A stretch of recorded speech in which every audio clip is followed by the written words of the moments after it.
more.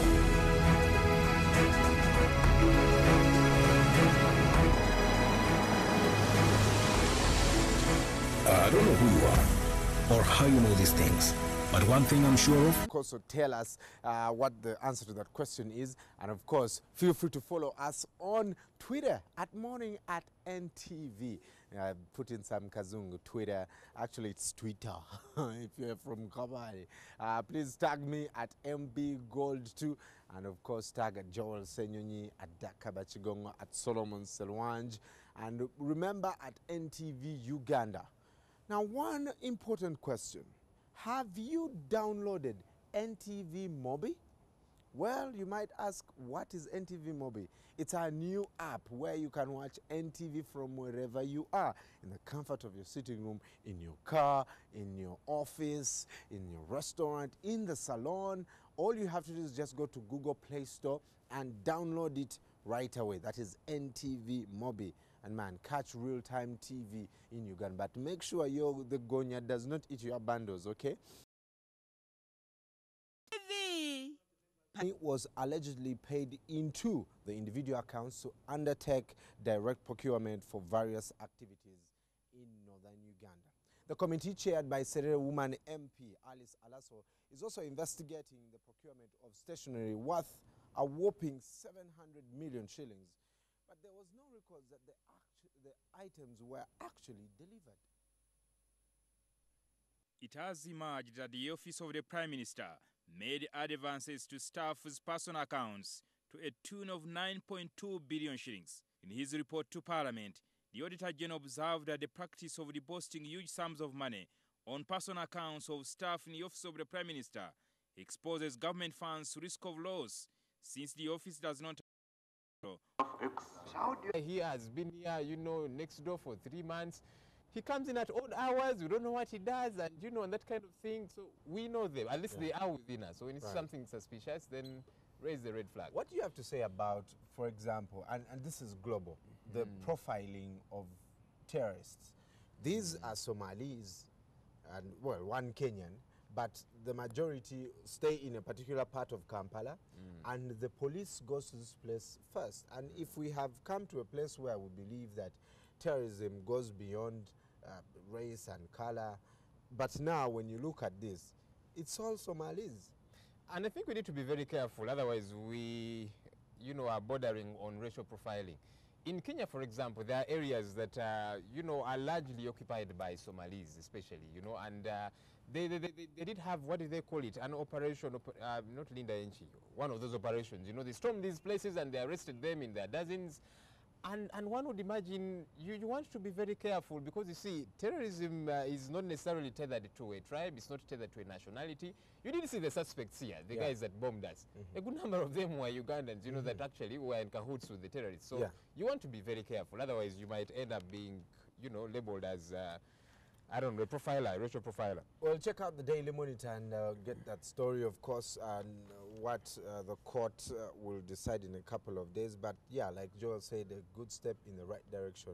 A picture of the day this morning, taking backseat from a premier, and of course our own Agnes Nandutu shaking. Is she getting, this is a former prime ministerial hug, the handshake. Handshake. There you have it. Wow. I don't know. This man has time, and he seems to be in the news again and again and again. It's not about to stop. But one of the things that has made me, kind of happy, I think we're seeing our accountability. Most of the MPs are holding iPads.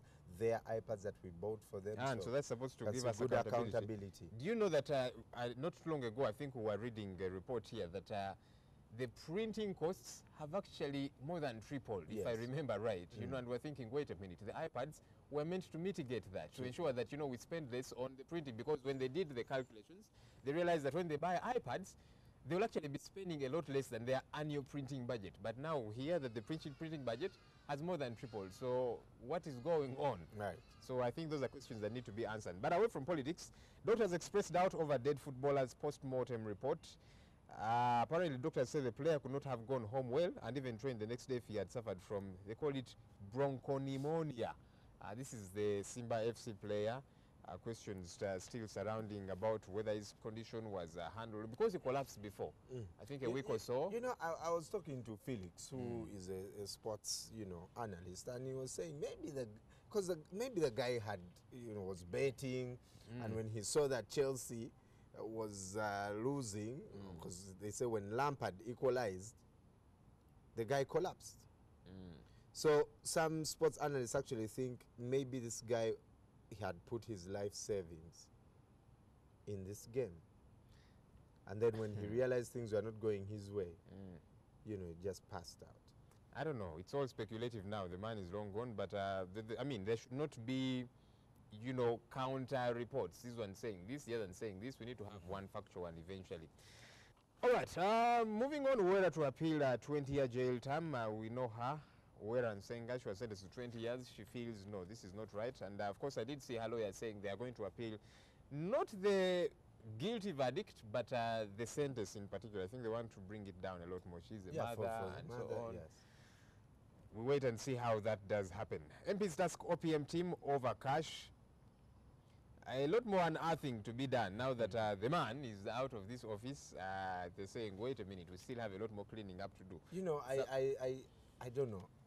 This is good, but I just foresee something, like, okay, they are going to find out 700 million shillings for stationery, 9 billion shillings sent to people's individual accounts. Then what?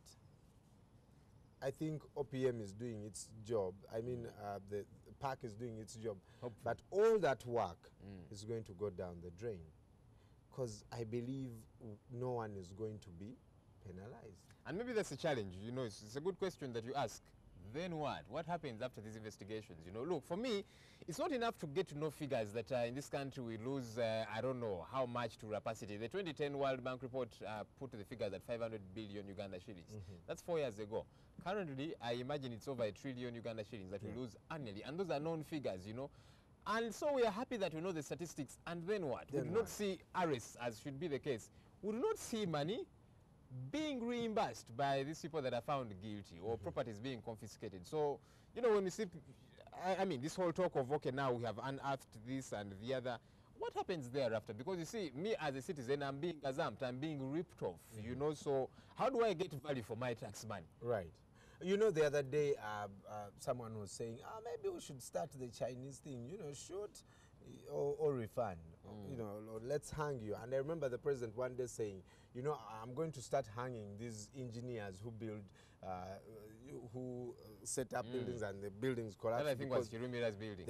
They commit murder. And I'm like, well, Mr. President, why don't you hang the people who steal, for example, money from the Ministry of Health? Because in essence, they are also committing murder.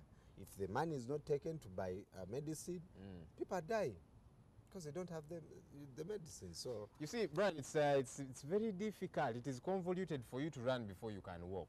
Can we begin by walking? Because you see, we are talking about hanging. For starters, we have got a law in place, that should go a long way in nipping this in the bud. But we do not see it happening. We do not make the details that doing business. That's how we know that a climate change is happening. There are lots of lines of evidence. Some of it's temperature, some of it's precipitation. The warmer air can hold more moisture, so we're getting heavier downpours. A climate change could be just a change in the number of extremes that we get. There are many ways of looking at a climate change, but it's a long-term change, more than the average, more or less than the average, a big change on average at least 30 years. The Earth has changed its climate many times. We've had ice ages and non-ice ages about every 100,000 years.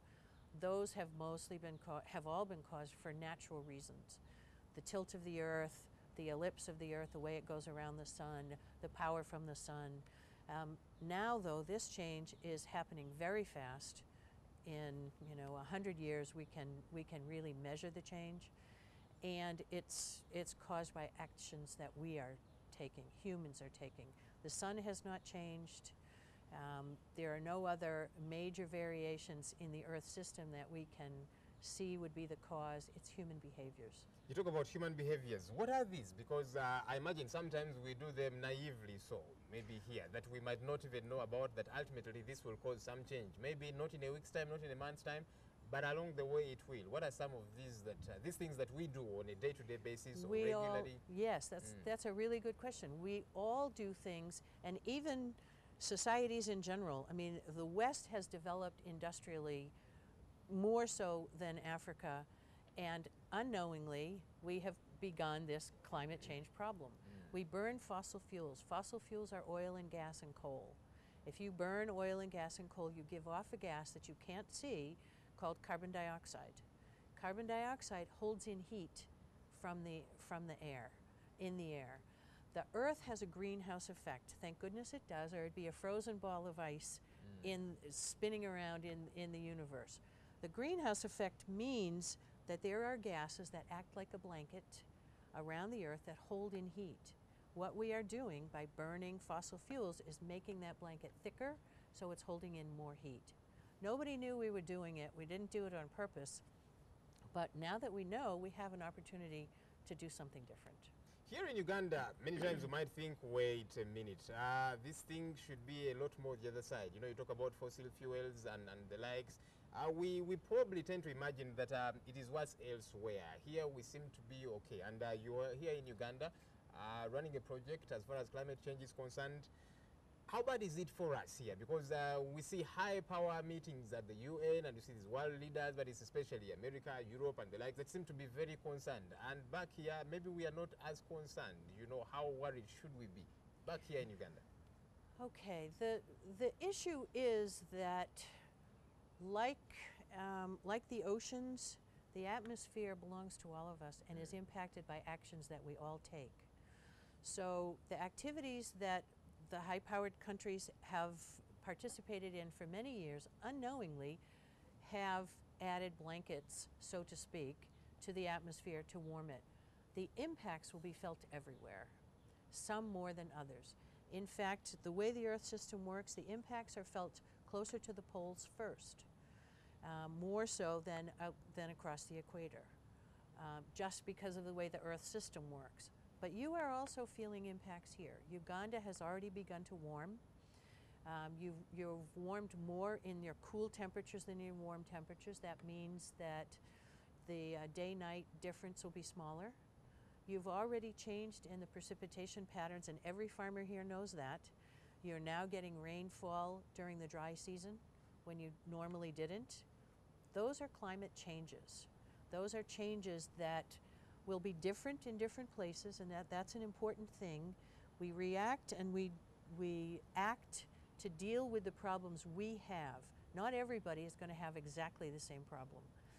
But in general, we expect more warming, changes in precipitation, drier dries, longer dries, heavier downpours.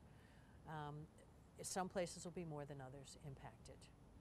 Our president was delivering an address to the UN, and of course, much of that he was blaming the Western world because one would imagine they're fostering this a lot more.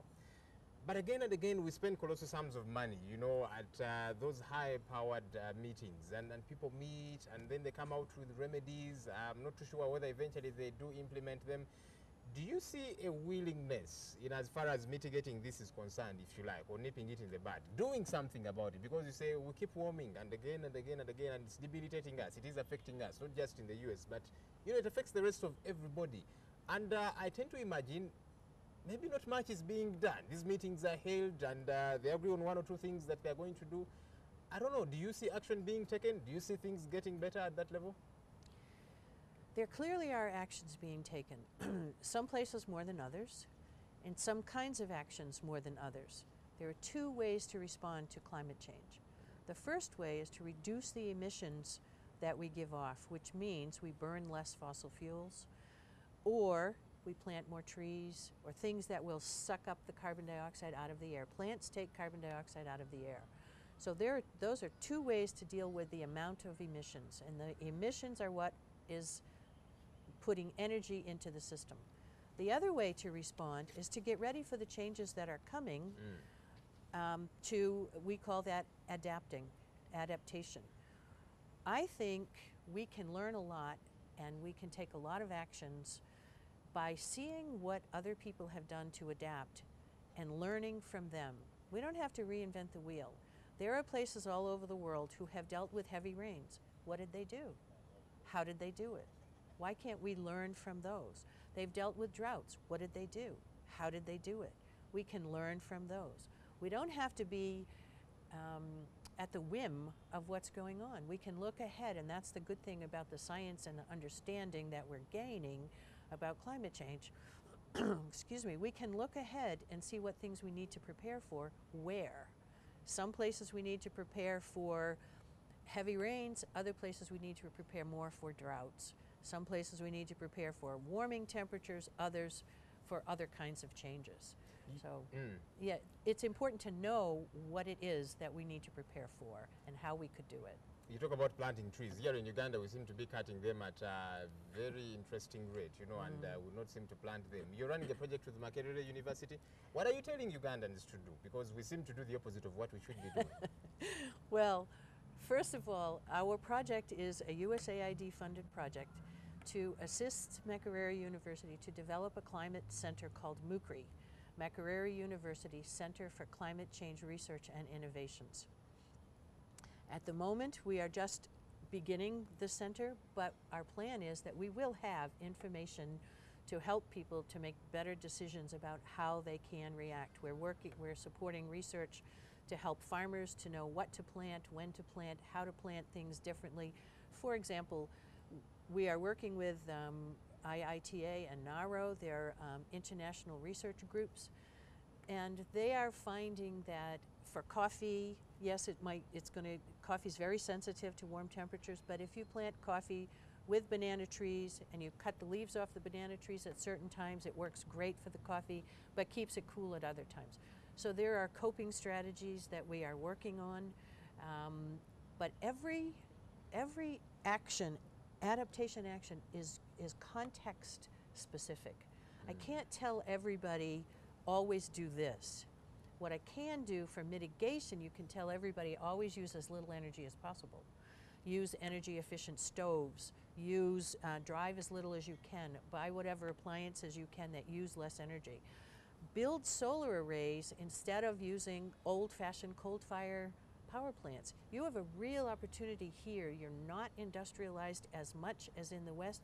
You don't have to dismantle things to build new things. You have a real advantage here that you can do it right in the beginning.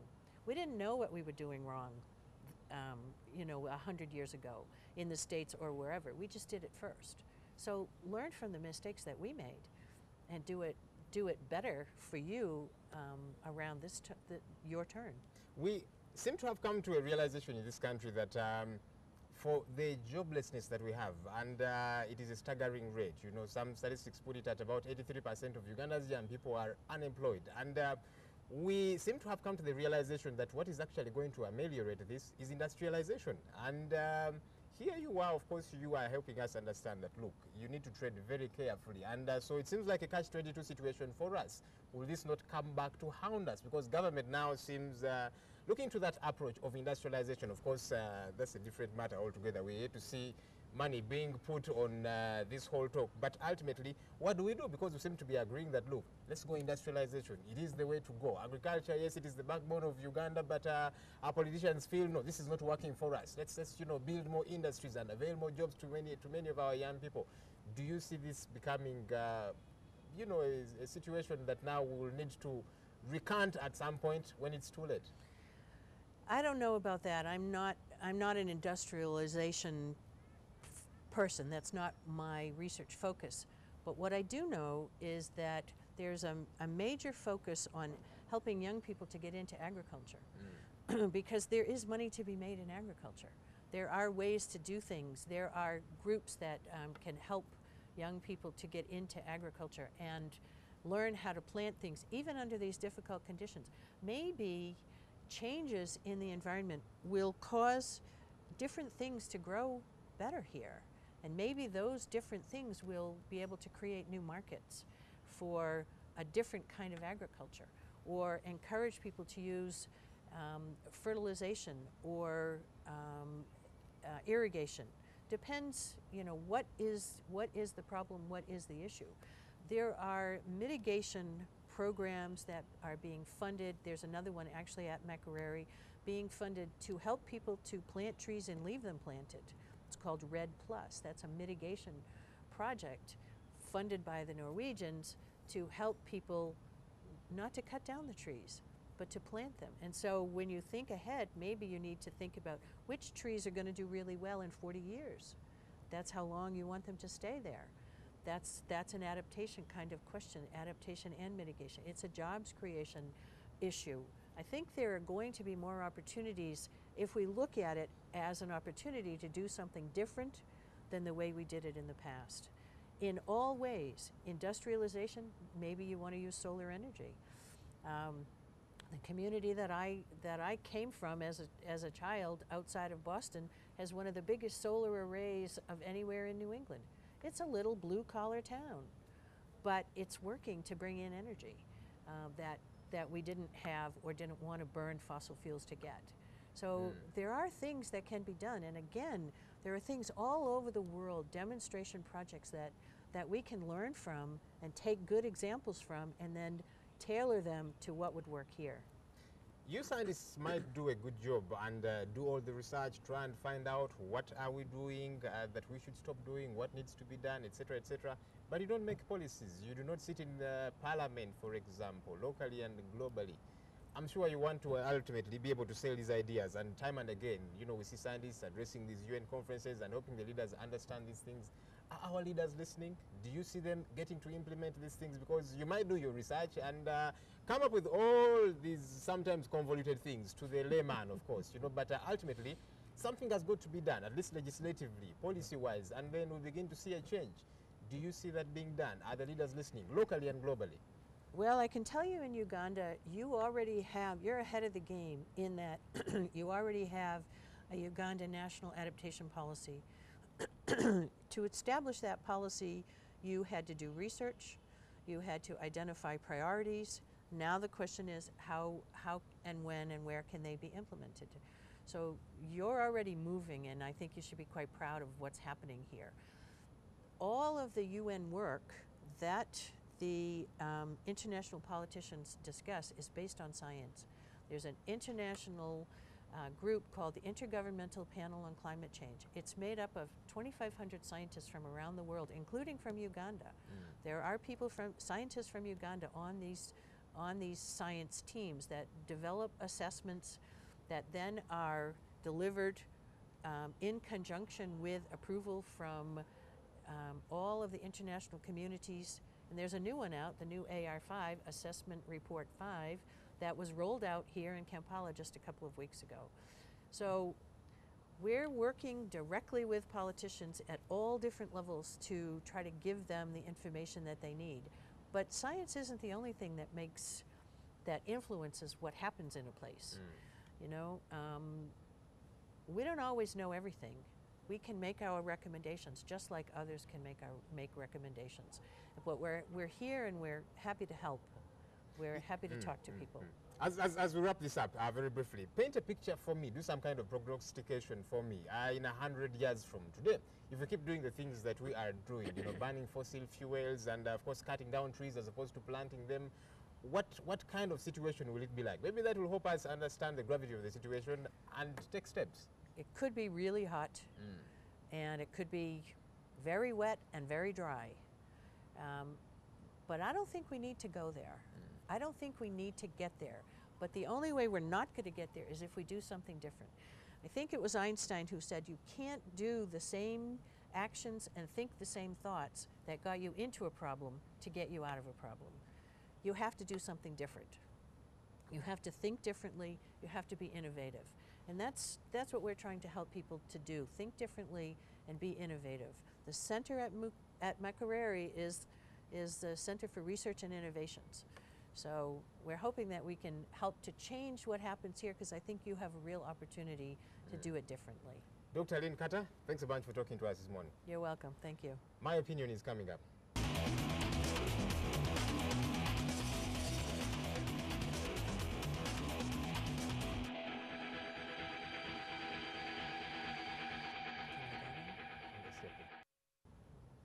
To many Ugandan, climate change and all these global warming things sound like a very far-fetched thing. You know, they're more concerned about, I've got to have a meal a day, at least a meal a day. I've got to take my children to school. I've got to, take my children to a good health center when they have one or two issues. And those are very legitimate concerns.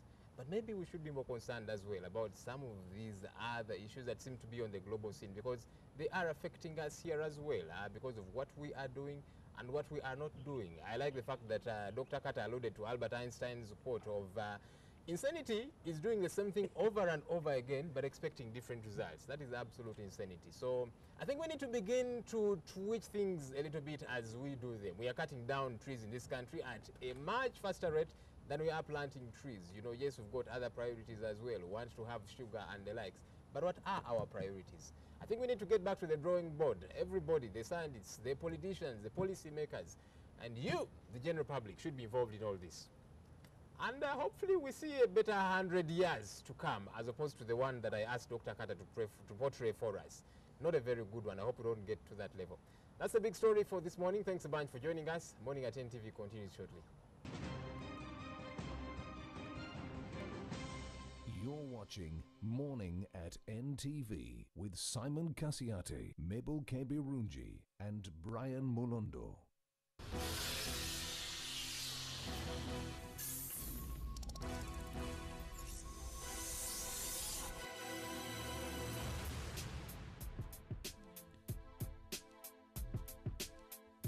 Follow the beat, follow the beat, follow the beat, follow the beat. Follow the beat. Follow the beat, follow the beat, follow the beat, follow the beat. Follow the beat. Follow the beat, follow the beat. Follow the beat. Follow the beat, follow the beat, follow the beat, follow the beat. Follow the beat.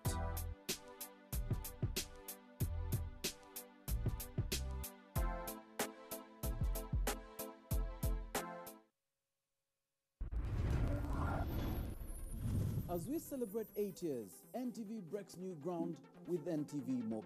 You can now watch the news and any of your favorite shows anytime, anywhere. And to celebrate with us, text the unique code which will appear on your screen to Code 6 to enter a draw and stand a chance to win loads of gift hampers. And it even gets better. We have a grand prize of 100 motorbikes to give out in 100 days. NTV, we are definitely turning on your world.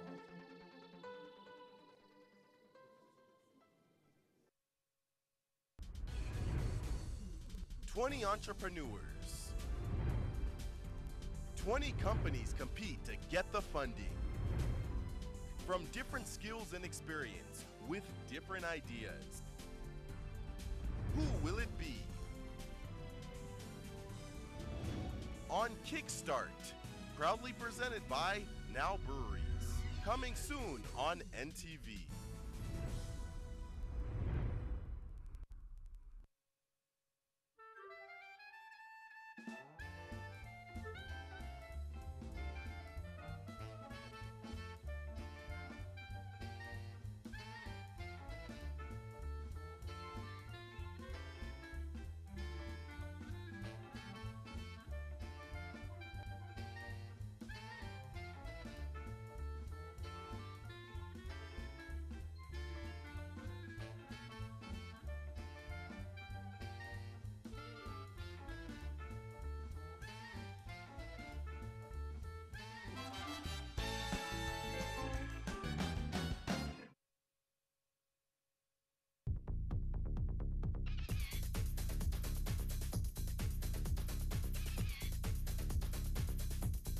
Look at all the juices that are in there, and that is what I'm looking for.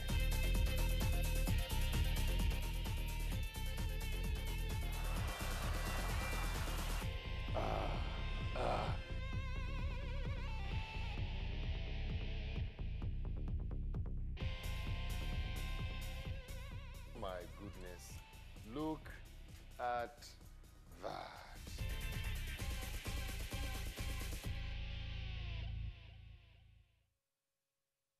On the next episode, brought to you by At Orange, we know you want to do more on the internet. That's why we bring you happy hour day and night.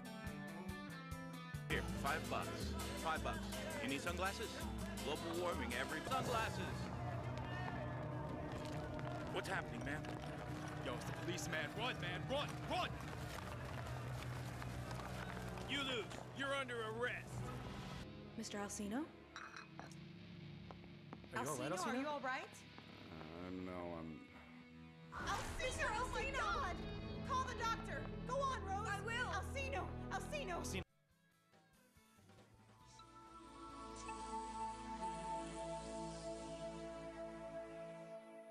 You can download movies at the lowest prices another fast from Orange. Dial *133# to buy a data bundle. Happy hour changes with Orange. Today changes with Orange. You're watching Morning at NTV with Simon Kasiate, Mabel Kebirunji, and Brian Mulondo.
It's 8:07. Thank you so much for staying with us up to this time. We're at the rooftop of the Kampala Serena Hotel. Before the break, we had Dr. Lynn Carter on the effects of climate change.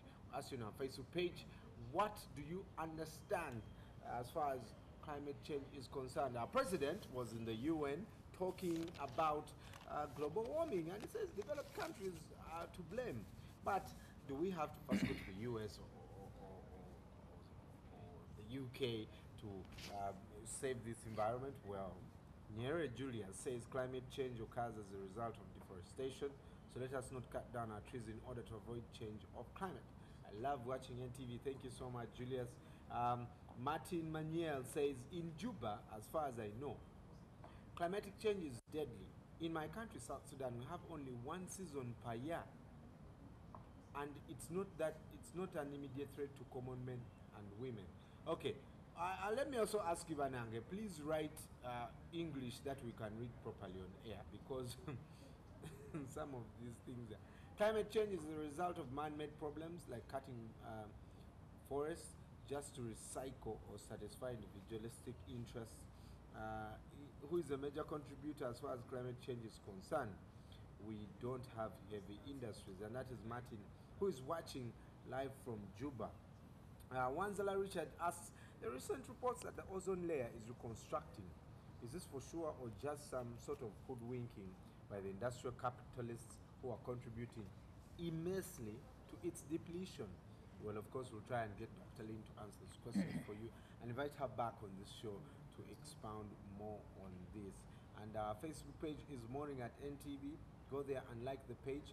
Now, on our Twitter handle, which is at Morning at NTV, and you can hashtag big story. Kasik John, no, Ugol again saying, I wanted one bicycle and I have been contributing to this station. But we are not giving out bicycles, we are giving out motorcycles. And all you have to do is watch NTV every 15 minutes, the code on your screen, and you send it to 6666. As we celebrate 8 years, we want you to be a part of it. Bukenyapi saying, nice to see Brian presenting and saying hello to people in Gulu and Arsenal fans. And you say hello to all Mengonians. Yeah, man, I went to the oldest senior school. Good, eh? Yesterday, you're reacting to some of the, you know, on Everyday Life, we had a doctor and was talking about tetanus. And most of you are very shocked that it's that deadly. And although Sidwan was saying, Brian, you should go and get yourself a tetanus vaccine. All right. Remember, I promised you next week he'll be here talking about meningitis and, of course, giving us more feedback on tetanus. Go to our Facebook page, send those questions so that when Dr. Nestor comes, he has all those answers. Now, last week, I don't know if you watched the news, a student was shot and later died after his friends got involved in an argument with security personnel while at a hangout. Maybe they had the right to argue. Maybe they would have avoided. But the question this morning is, who is responsible for the consequences of your children? If you're a child, do you need your parents to be involved? We'll be answering that question this morning. Stay with us.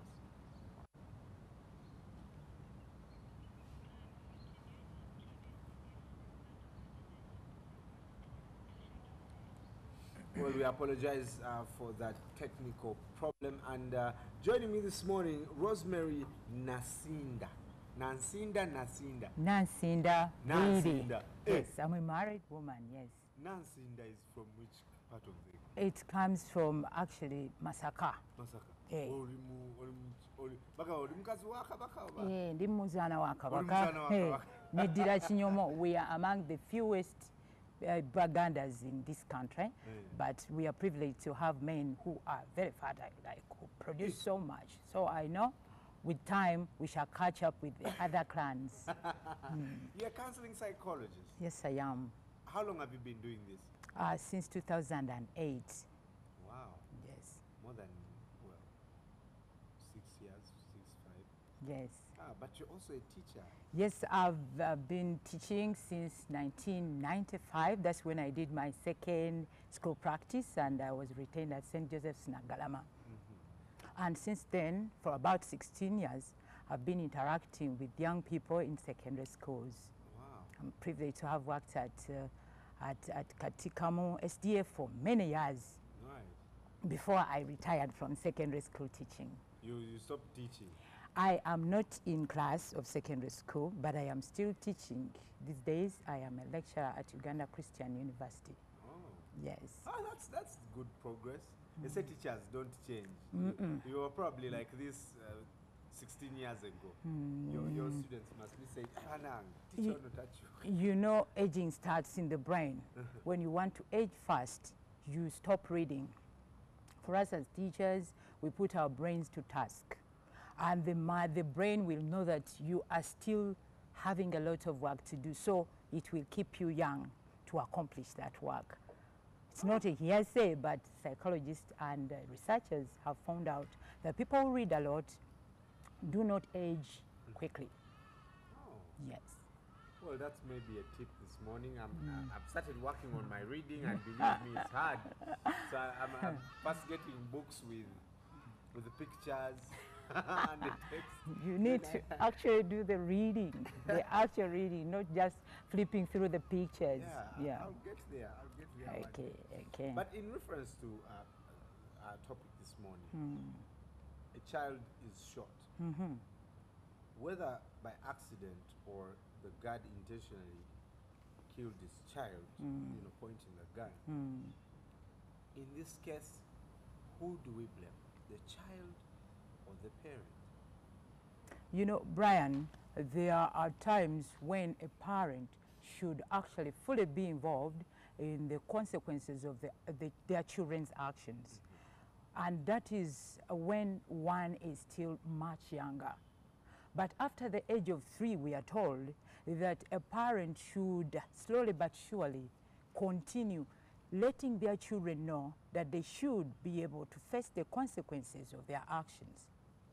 If this child, this person was an adult, I'm looking at 18 years ahead, the one who was shot surely is totally responsible for their action.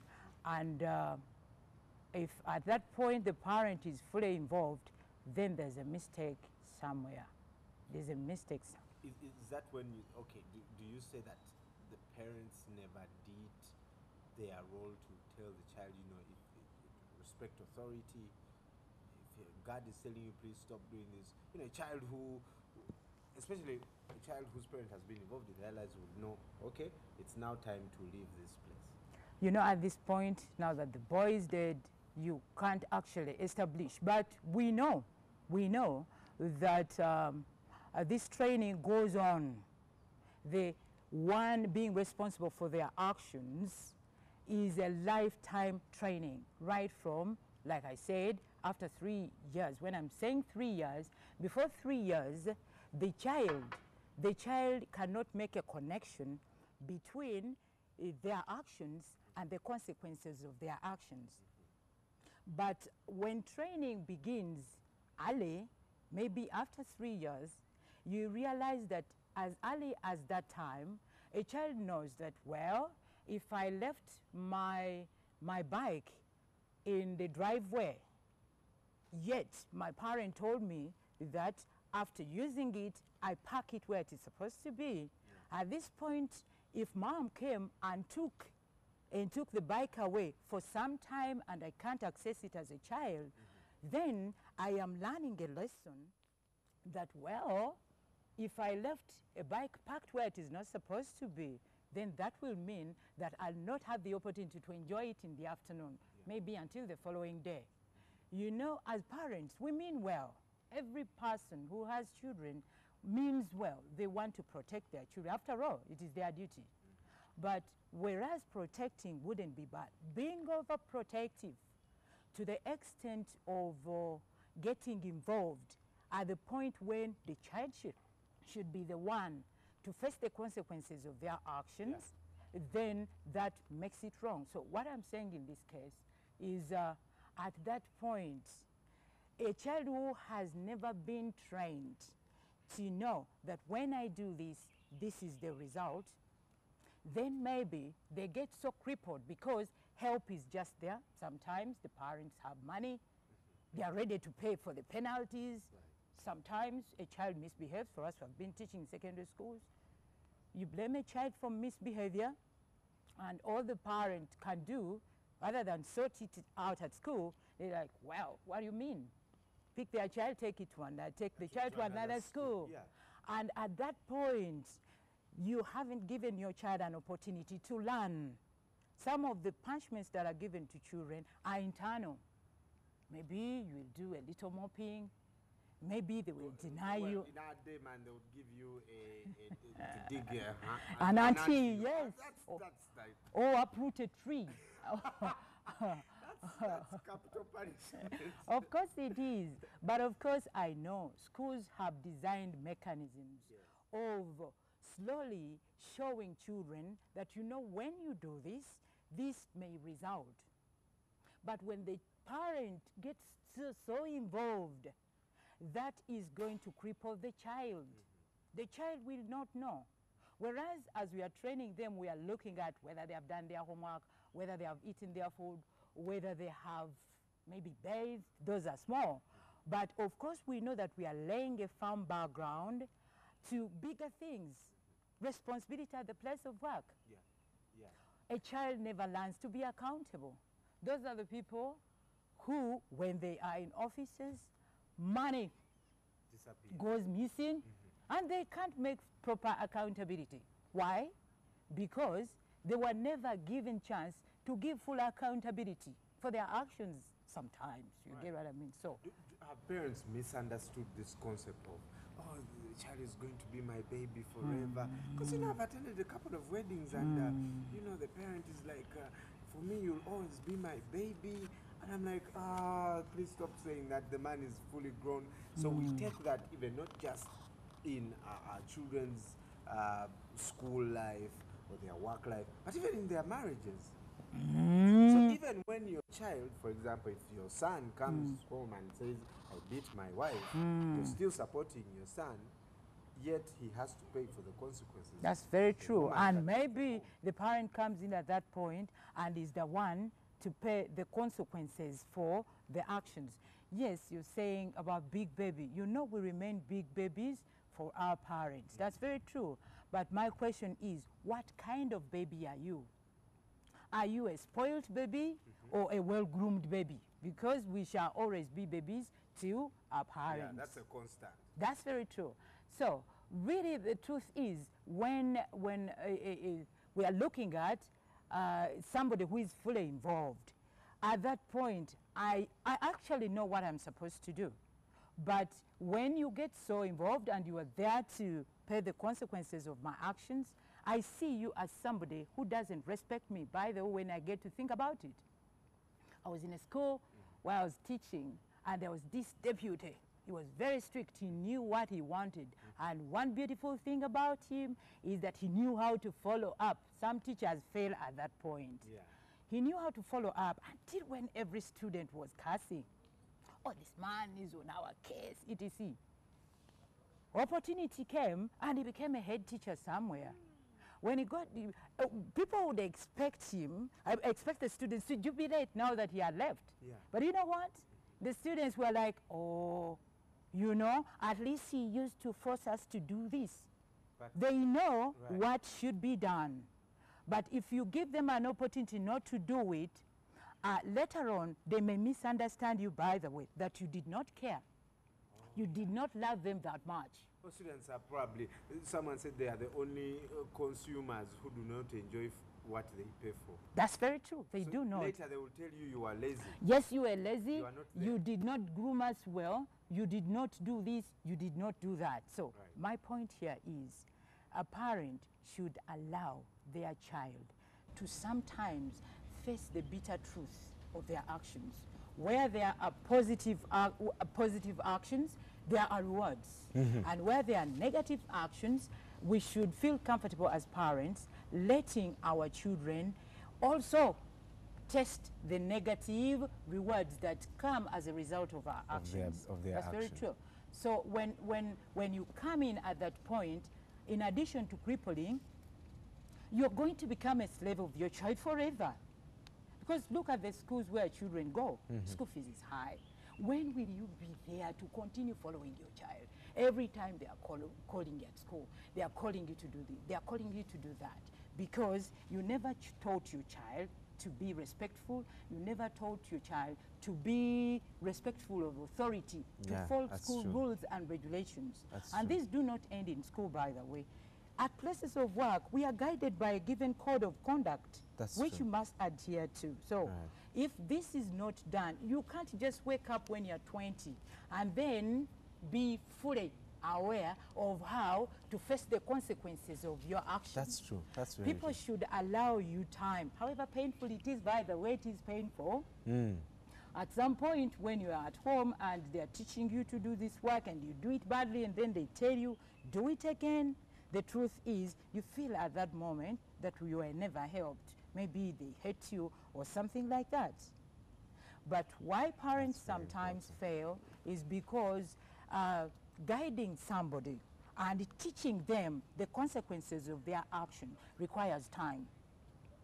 That you should be there and you should be able to make reference to what happened previously and what has happened today in order for you to say, you know, the other time I told you this and forgave you. And now that it has happened again, you know, you are going to miss watching your favorite TV show because you did not do this. As early as then, the child knows that, you know, there are penalties to our actions. Right. So when one grows up to become an adult and they tell them that, you know what, you must leave this place because it is too late, like in the case that we are looking at this morning. Yeah. It is late, please go. You may not actually ask so many questions because you know that beyond this time, maybe they should be closing this place. You know, when you were never regulated as a child, you don't become self-regulated as an adult. You can never. Oh, that's powerful. And the kind of respect that you give your parent, what they have told you to give them, you know, by the way, we teach them how to respect us. If they yell at you and you're like, yeah, he's just a baby, he's just a baby, you are teaching him to yell at you. That is the same kind of respect they are going to give their bosses, because after all, at home you can yell at whoever is around and there's no penalty. Everything is and okay. It's okay. You're jumping on this one, you're jumping there, then you're here, you're pouring this one, and then they are calling house help to clean. As early as 5, somebody who has been moving carelessly should be helped to, like, oh, I told you not to move near that bucket, and so you have poured water there. Can you please go and get a rag and clean up this mess? It is not child torture, but you are teaching. Next time when they are jumping around in the unneeded places, they will be careful. Because they don't want to mob, you know? Yes. They do not want to mob at that point. That's so true. it is, it takes practice, it takes patience, and it takes time. And it also takes good communication. One thing we haven't known, which we are struggling to learn as parents, is effective communication. You know, when we are looking at negative consequences, we must not be tempted to, we need to detach the kind of negative behavior or action from the child. Sometimes in the bid of correcting our children, thereby teaching them that actions have got consequences, because of our poor communication, we ruin it. You spoil it. Somebody, like in the example of the bike I gave earlier on, you look at someone, maybe you told that, you know, when you use this bike, park it in this place. And then this child leaves the bike here, and you know, as you communicate as a way of training this child that, you know, you shouldn't have done this, then you are, you now, what is that, a head of cabbage that you are carrying? What did I tell you? You get the bike in one side, then you are dragging the child the other side. And then, of course, immediately you're giving the child the bike back. The child has not learned anything. The next time they'll put it They will back. do it, but then they enjoy the attention. Yeah. They do enjoy the attention that is coming in as a result of your action. So what are we saying? Communicate well. Like in this case of the bike, you say, you know what, Tom, you are not going to have this bike the whole afternoon because you have forgotten where you park it. The next time, tomorrow, when you remember where to park it, then you can enjoy it. But for now, you know, for now you can't have it to yourself. The child will now actually not look at you as somebody who is unfair. No, they know, well, it is not me who is bad. Say, you bad boy, you always do everything wrong. But in this case, I know that I am not bad. It is my action that is bad, and it is attracting a negative consequence. Tomorrow, if I do right, I'll enjoy it for the time I am supposed to enjoy it. That's very powerful. Sure. That's very well. There are a couple of comments on it, but some, you know, this thing is taking long to load. But as they load, any last words to our parents who have probably gone through this?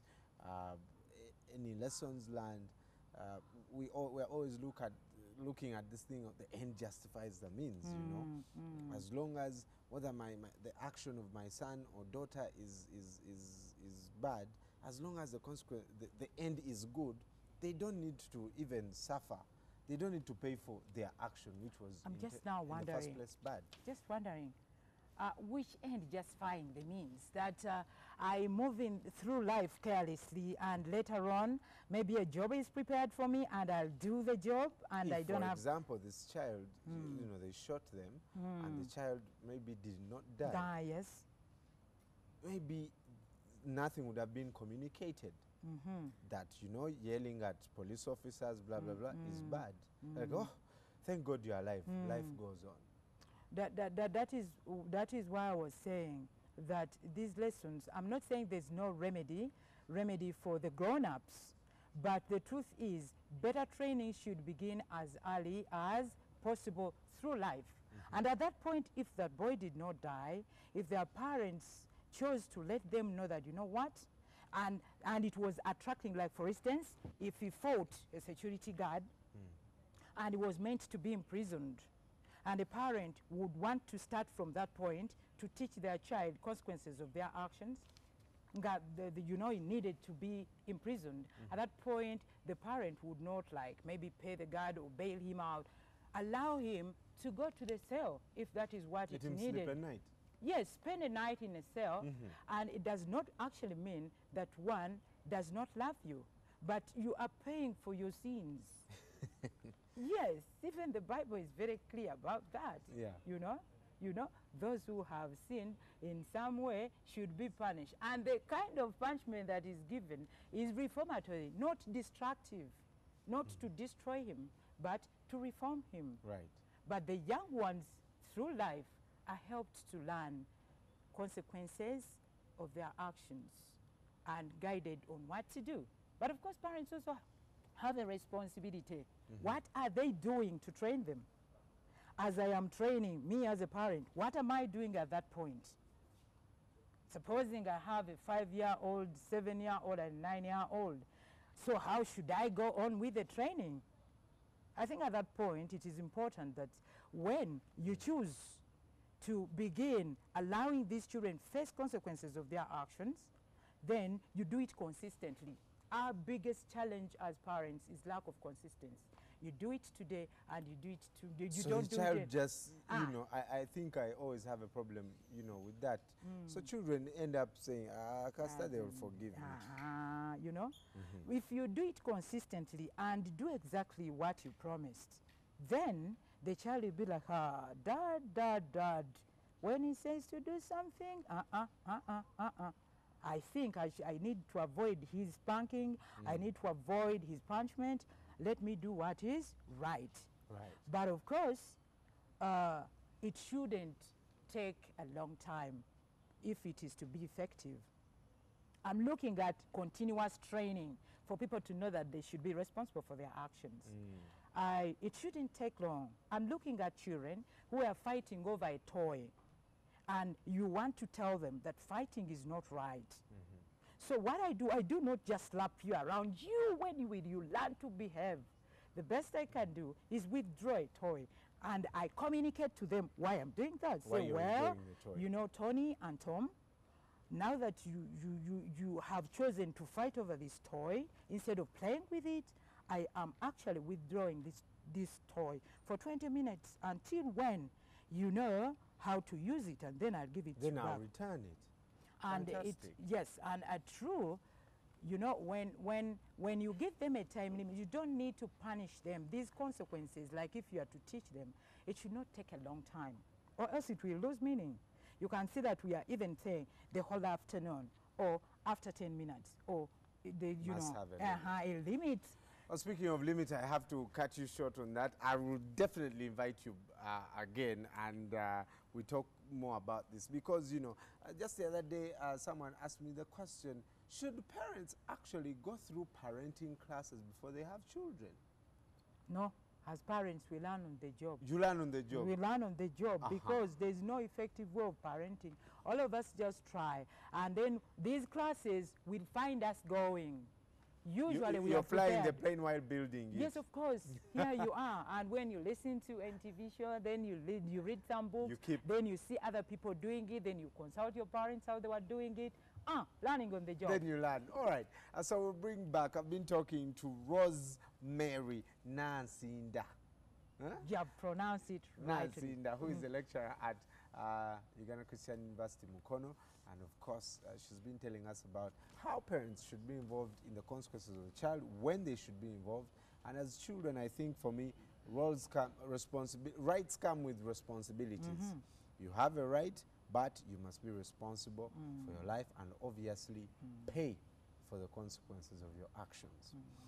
Well, Isma is on the other side, and speaking of paying consequences for actions, who is paying this morning for not maybe defending well or not using the best tactics in sport? Sheffield Wednesday are paying the price for being very poor defensively as they shipped in 7 last night against Manchester City. We'll talk about that. Chelsea needed 28 shots on target to score just 2 goals. Why did they struggle without Diego Costa? Then we'll talk about the Uganda Gazelles, the women's national team.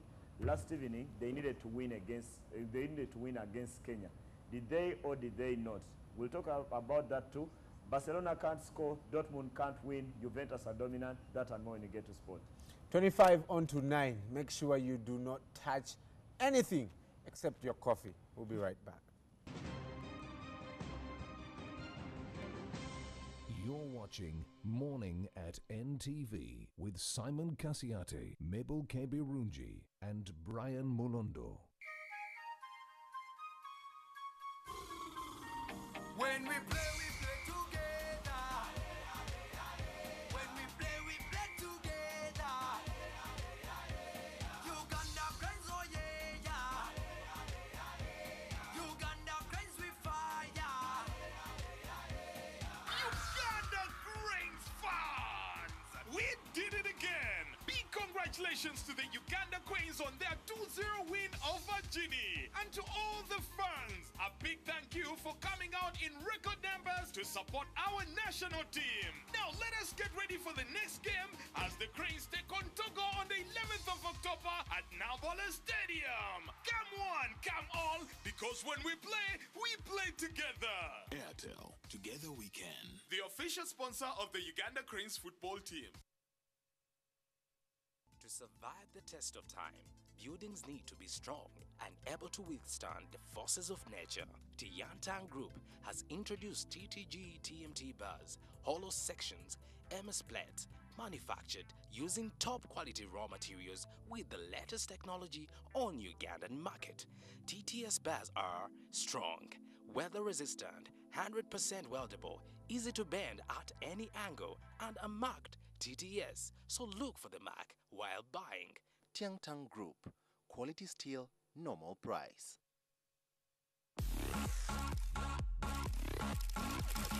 We could do this all night.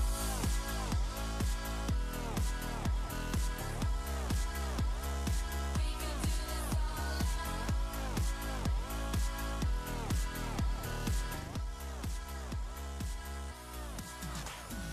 Guess what show just won Best Entertainment Program? Log in for the glitz and glamour of Kampala's most flamboyant people and events. I'm here today for Coco Fingers video shoot. Big up NTV, thanks for the support. Log in, ndiwa no le ronzi ze kukakasa.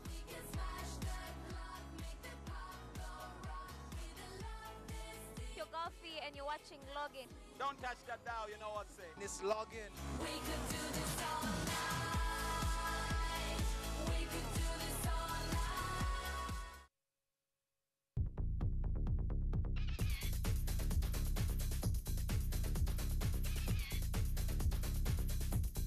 Look at all the juices that are in there, and that is what I'm looking for.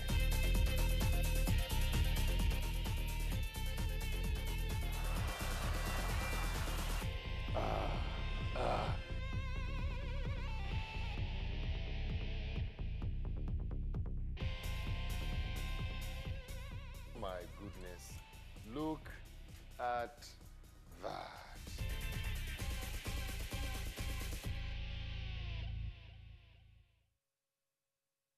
the next episode brought to you by At Orange, we know you want to do more on the internet. That's why we bring you happy hour day and night. Here, $5. $5. You need sunglasses? Global warming, every sunglasses. What's happening, man? Yo, it's the police, man. Run, man. Run! Run! You lose. You're under arrest. Mr. Alcino? Are you all right, Alcino, are Alcino? you all right? No, I'm... Alcino, oh my God! Call the doctor. Go on, Rose. I will. Alcino, Alcino.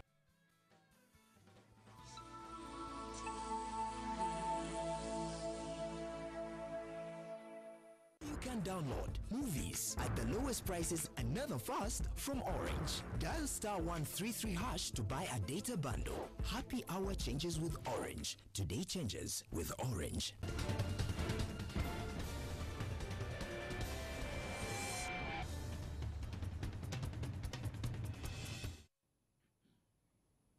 It's exactly 21 on to 9, and this morning joining me is Madaka Bachigo. Morning, man. Good morning. How you doing? I'm very good. Yesterday I had to defend you against someone who thinks you're Musoga who refuses to speak Lusoga because I was speaking Lusoga on my own. And, Yes. And you know the name Murondo. For many Basoga, it's part of us. Yeah. I've met so many Basoga called Murondo. You are the only one, by the way, who I've met. Really? Exactly. No. Yeah. Mulondo is a name in Buganda. Twedira butiko. Yes. Yeah. Auntie, Nabasoga Murondo Baririna. Bedira nabo butiko. Yeah, you know, many people think I'm Msoga, many people call me Muna, so you know, I also play along. So I had to explain to someone that actually you're not. It's wherever you get that from, I have no idea. I have a Sogambe, I know, so it's still fine. You know, was that right? Yeah. Abasogambe, I know. Yeah, Bendaino. Okay, you may not get the intonation right, but at least you get the words are right. So if I want to say, even though I'm not a Musoga. Wairetiri Musoga, Bendaino. Wairetiri Musoga, Bendaino. Buti, buti, buti. Well, here at NTV we are marking 8 years. Check out the codes that are on your screen and send those codes to quadruple 6 and be one of the winners for the 8 gift hampers that we give out every day, and of course a motorbike. Hashtag NTV8, and let us do this until our birthday finally reaches. NTV Mob is also there. Go and download it. Isma, as we edge closer to the curtain call, do the maths for us as far as qualifications are concerned in the FIBA Africa zone. I've got to say that for the women, I'll start with the women, it's going to be very hard for them to qualify. Last evening, they lost their second successive game against Kenya, 52-49. That means that they haven't won a game yet. They lost to Egypt in their opener, 65-61. Even if yesterday they had Peace Proskovia, the MVP.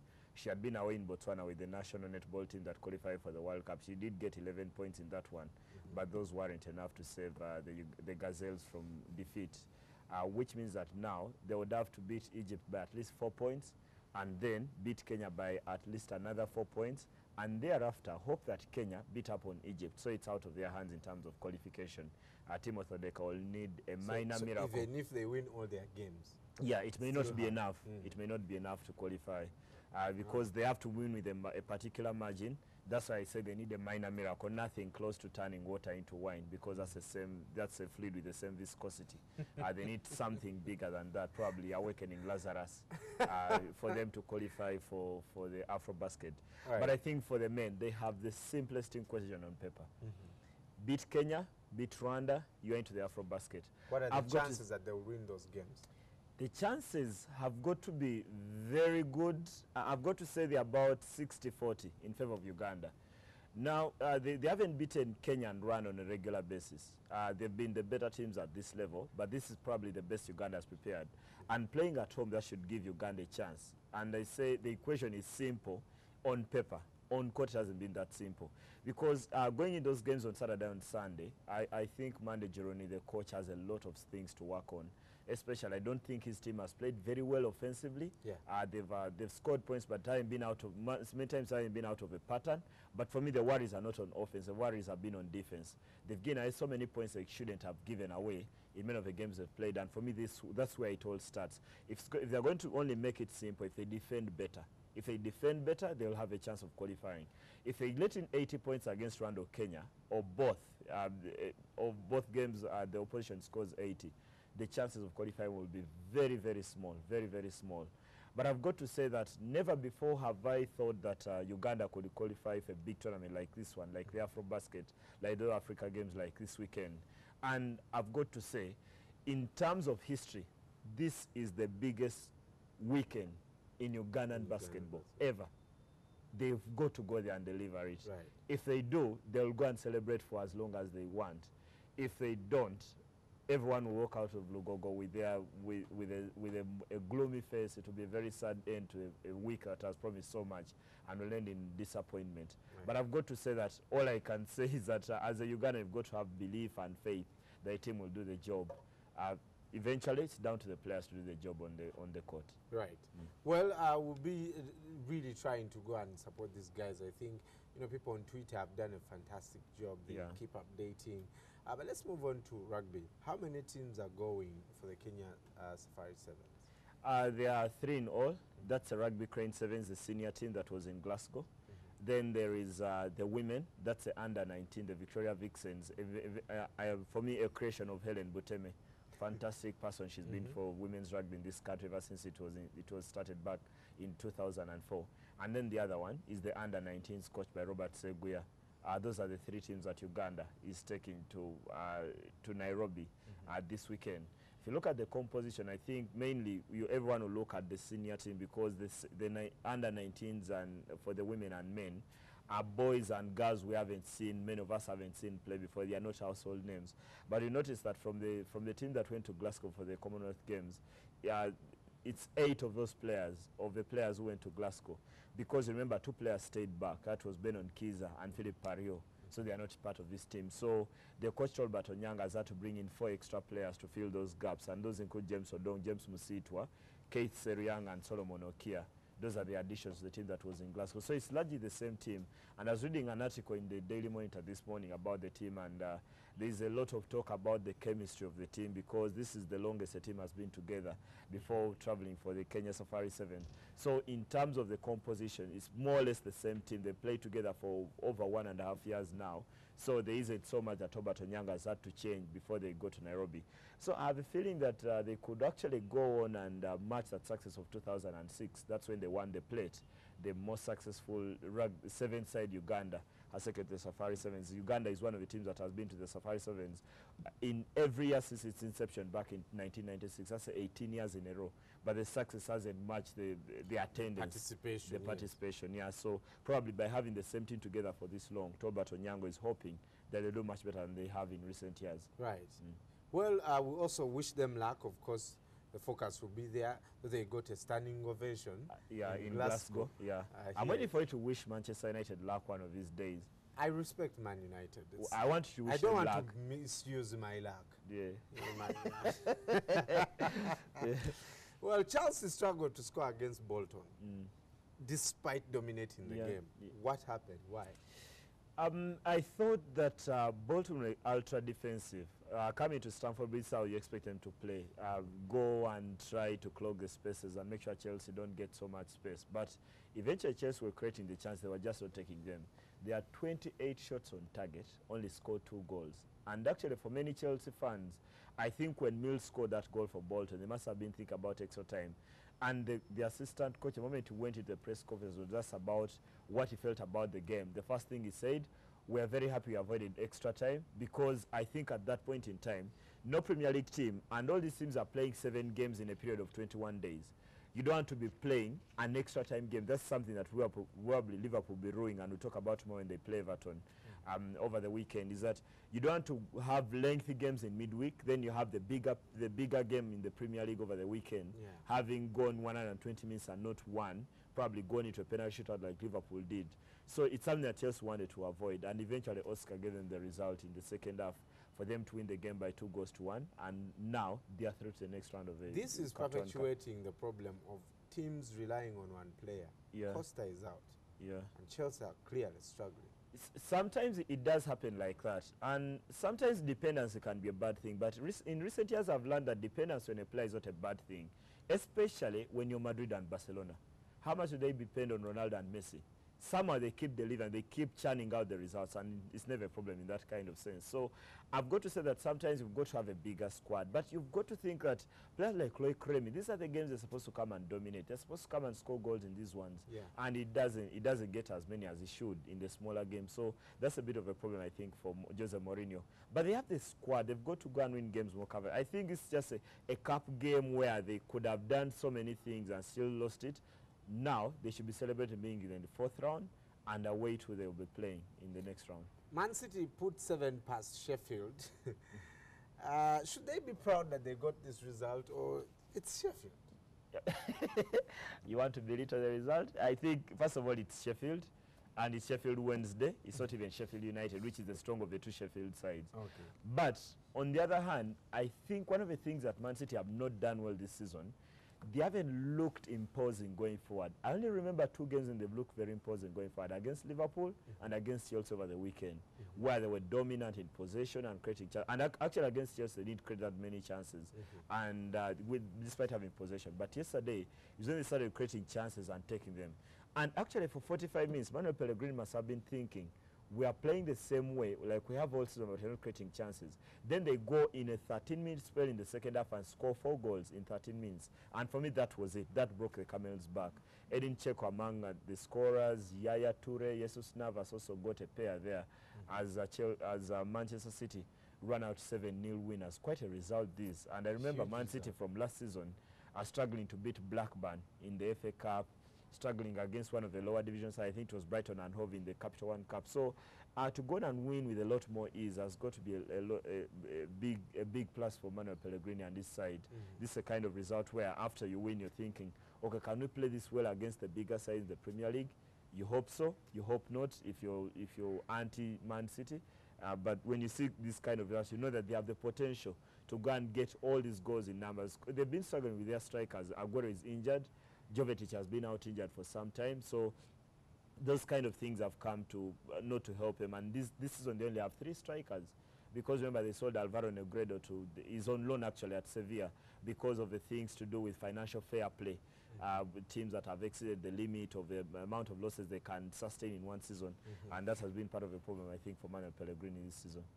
Well, in Spain, Barcelona failed to score, but Enrique must be very pleased with his defenders. For once, Barcelona have not conceded a goal in their opening fixtures, and now, if you count, this should be 6 of them. And Barcelona leave the pitch having not conceded. And remember, we've all had this, we've all jumped onto Barcelona's backs for saying they are leaking too many goals. Ever since probably Carlos Puyol left the side, they've struggled to find that imposing defender at the back. Gerard Piqué has had this problem through injury and the loss of form, of course. Most of it is blamed on having a celebrity for a wife in Shakira.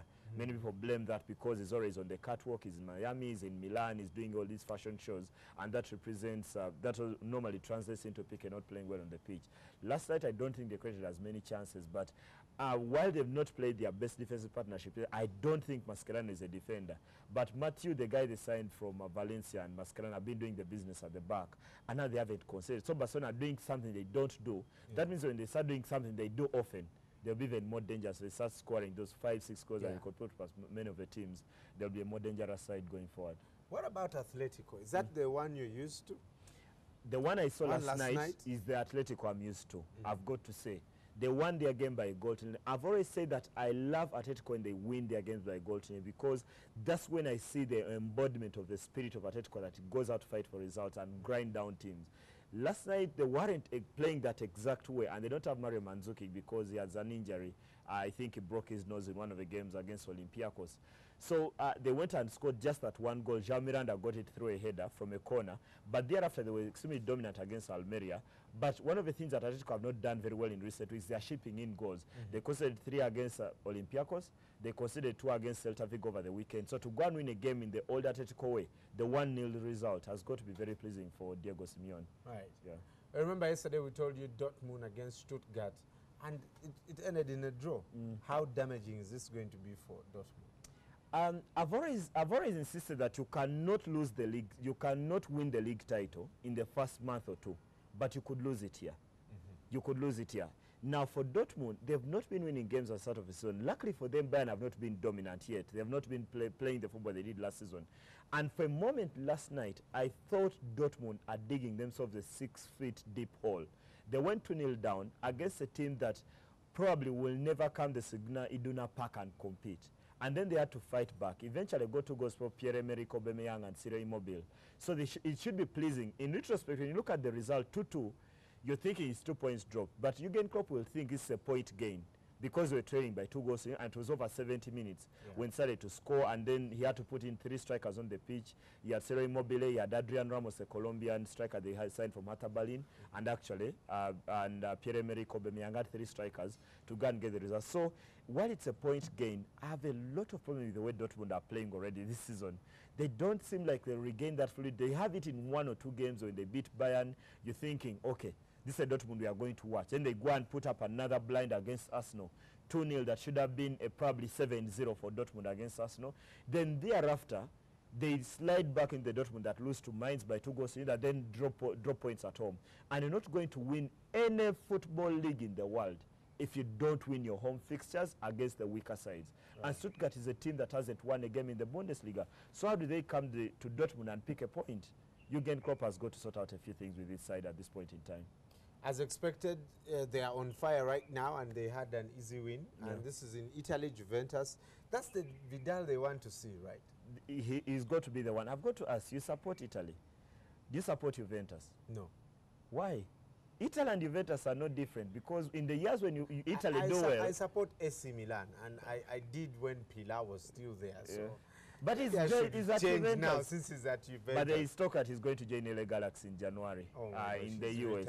He's really he's going to the US. But when Juventus do well, Italy normally do well. That's how they've won all these World Cup titles back in 1982, in 2006. They're normally very good when Juventus do well. And probably for many involved with Italy, like you, should be pleased that Juventus are doing well. They beat up on Cesena by 3 goals to 0. Vidal scored 2. One of them from a penalty spot, the other, I thought, lackluster defending from Cesena. They should have got to him right outside the box as he got that shot away, and they won the game. But Juventus are very tough to beat at the Juventus Stadium. They haven't lost a game there. They've actually lost only once. Sorry, I said they haven't lost a game. They've lost once to Inter Milan since they moved there 2 years ago. Right. And when they're playing at home, they look like they won't be touched. And actually, for me, the biggest satisfaction for Massimiliano Allegri came into the job with a lot of things against him. No one believed he's the right manager for the job, having left AC Milan. Not that he left under his own terms. He was sacked at AC Milan. So he came here with not so much faith. Now they are winning games. They are not conceding goals. They are top of the league. And looks like it will be a stroll, a walk in the park like they did last season when they got those 102 points to win the Serie A for the 3rd consecutive season. So it's looking the same way, I think, for Juventus this season. Well, something that I think I've always wanted to ask you, but somehow never, and it's here. Isma, how do Inter Milan and AC Milan share a stadium? It's a thing because AC Milan were the first team in Milan. Now, Inter Milan was formed by expatriates who came from England. At the time when it was formed, I think it's 1899. I've got to pick up on my years, and I used to look at the Inter Milan jersey because it has that the year when it was formed right there. But when they formed the team at the time, they couldn't access a stadium of their own. They couldn't buy one of their own, so they decided to share with another team in Milan. But also, secondly, is that most of the stadiums in the Italian Serie A are owned by the government under the Italian Olympic Committee. So it's easier to share. The same way Rome and Lazio do is the same way Milan, AC, and Inter share, because the stadiums are owned by the government. So actually, Juventus to have their own stadium, I think they are only the 2nd team in the Serie A to own their own stadium. I've got to look up on that one. But not so many teams own stadiums in Italy. Yeah. And actually at some point Liverpool and Everton thought about sharing a 120-seater stadium. You know who failed it? Liverpool said, no, we can't share a stadium with that. And I'm thinking, it works for you both, 120,000 every week, you get more money, you get more revenue. Right. Yeah. Maybe they should start thinking about, but of course the Premier League is obviously more profitable than the other leagues. Well, there you have your answer questions, and you can get most of these questions answered at 1:30 p.m. on Omumuli with Isma. You'll be around? Yes, I'm around. Isma, Lumansi and Alan, and of course Sports Bar every Monday, coming to you live from Club Silk. Get NTV Mobi today. This, you know, yes, there's a 10-second delay, but we're trying to close the gap. Our IT gurus are trying to close it. Real-time television here on your phone. And you can go to Google Play Store, download the app, install it on your phone, and it's not heavy. I think it's about, I think 50 KB. 50 KB. 50 KB, that's like a Microsoft Word document. Go to Wi-Fi and download the thing, you know, and be with us wherever you are. Let me just get it here, so that some of you have been saying Gonya. Gonya really, when you send WhatsApp every day? Let me see. The Gonya won't take away the MBs. Yes, someone I've already installed mine, so I can't see even, you know, that. Someone was telling me yesterday they found it very easy to access, and actually in the area where they are, it's very hard to access television through the normal analog channels, the analog platforms there. You have your aerial and put it up and just watch television before the era of pay TV. So he told me it's much easier. Yeah, he was watching Omumuli yesterday using the phone. Yeah. And he said, this thing is so easy. It's one of those days when I did come for the show, I watched using my phone. Yeah. NTV Mobile, it's the top, it's at the top of when you just put in your search engine. 8 years here at NTV Quality Broadcasting. We have a lot more in stock for you. Until tomorrow, keep the feedback on Facebook and Twitter, and of course the SMS platform 6565. Bye-bye.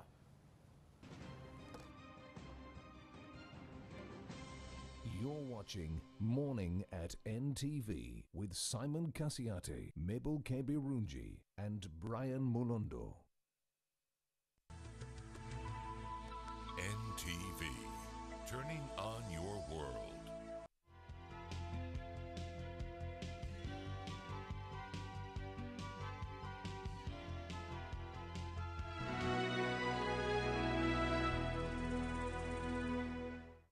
Use White Star Laundry Bar Soap with a lemon fragrance.